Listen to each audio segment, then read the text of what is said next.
Sebuah lembaga survei asing merilis hasil elektabilitas Capres Indonesia.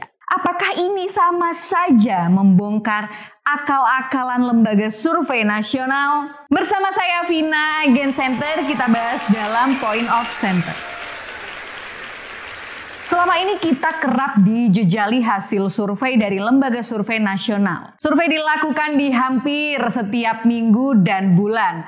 Dan terus-terusan kita seakan dibuat harus percaya jika Anies Baswedan adalah capres dengan survei terendah. Angkanya jauh jika dibandingkan dengan Prabowo ataupun Ganjar. Sedangkan lembaga survei tersebut tak pernah mau membongkar dari mana-mana untuk melakukan survei tersebut. Namun sebuah fakta mengejutkan harus kita terima bersama, di mana lembaga survei asing baru saja merilis surveinya. Tentu yang perlu digarisbawahi jika lembaga survei tersebut tentu jauh dari kepentingan dan pesanan. Namun sebelum itu kita lihat dulu hasil survei elektabilitas Anies di hasil survei di bulan Juni yang sudah dirilis oleh lembaga-lembaga survei nasional. Dari survei Indikator Politik Indonesia atau IPI yang melakukan survei pada tanggal 20 sampai 24 Juni memberikan hasil Prabowo Subianto dengan elektabilitas tertinggi yaitu 36,8%. Disusul oleh Ganjar dengan perolehan suara 35,7% dan Anies Baswedan yang jauh diletakkan di posisi ketiga dengan angka 21,5%. Survei ini melibatkan 1.220 responden. Sementara dari ARCI atau Accurate Research and Consulting Indonesia, ARCI merilis simulasi 3 capres yang dilakukan pada 4 hingga 15 Juli 2023 dengan jumlah responden 1.250 orang. Prabowo lagi-lagi unggul dengan hasil 33,7%. Kemudian disusul oleh Ganjar 30% dan di posisi ketiga ada Anies Baswedan dengan hasil 23,3%. Lalu ada Saiful Munjani Research and Consulting yang merilis survei pada 5 Juni 2023 lalu. Memaparkan hasil survei Ganjar Pranowo berada di urutan pertama dengan hasil 37,9%. Sementara Prabowo di posisi kedua. Prabowo Subianto dengan hasil 33,5%. Sedangkan Anies Baswedan lagi-lagi berada di posisi ketiga dengan angka yang jauh yaitu 19,2%. Namun hasil berbeda justru dirilis oleh lembaga survei asing yaitu Uting Research dari Australia, di mana dalam hasil yang dirilis pada Kamis 27 Juli 2023 ini menunjukkan hasil yang berbeda.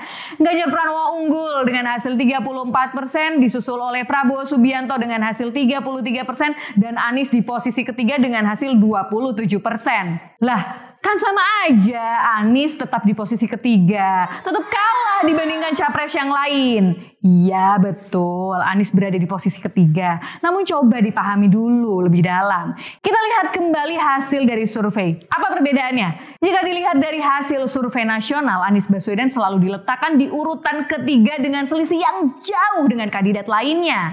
Seakan yang tertinggi hanya Prabowo dan Ganjar. Dalam survei IPI, Anies yang di posisi ketiga dengan selisih 15% dengan Ganjar di posisi kedua. Di lembaga survei ARCI, Anies selisih dengan Ganjar hingga 7%. Di Saiful Munjani, selisih Anies dan Prabowo di posisi kedua juga sekitar 13%. Kalau kita lihat di Uting Research, selisih antara Anies dan Prabowo hanya 5%. Ganjar dan Prabowo selisih 1% saja. Itu artinya apa, Senterian? Anies punya peluang. Kita semua punya harapan. Angka 6% untuk menggeser Prabowo tentu bisa kita lakukan. Kita relawan harus terus berjuang. Dan tentunya hasil survei asing minim oleh kepentingan. Jadi kita mau percaya yang mana nih, Senterian? Tentu perjuangan relawan Anies harus semakin solid. Terbukti gerilya di Jawa Tengah tentu membuat elektabilitas Anies terus bertambah. Tentu selisih yang tak jauh, bukan tidak mungkin Anies bisa segera menyalip suara Ganjar ataupun Prabowo. Apalagi suara pendukung Jokowi terpecah antara Prabowo dan Ganjar Pranowo. Maka peluang untuk Anies terbuka lebar.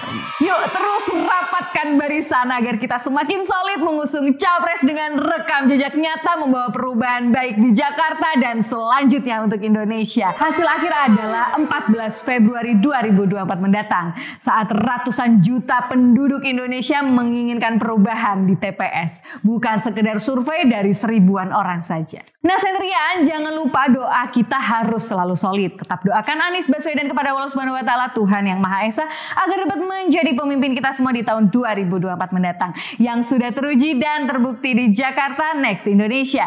Anies Baswedan untuk rakyat Indonesia. Amin Allahumma amin. Mari subscribe Sentri Indonesia agar terus menyala untuk menjadi cahaya penerang menuju perubahan dan persatuan Indonesia 2024 mendatang. Indonesia lebih maju, Indonesia lebih adil bersama Anies Baswedan. Wassalamualaikum warahmatullahi wabarakatuh.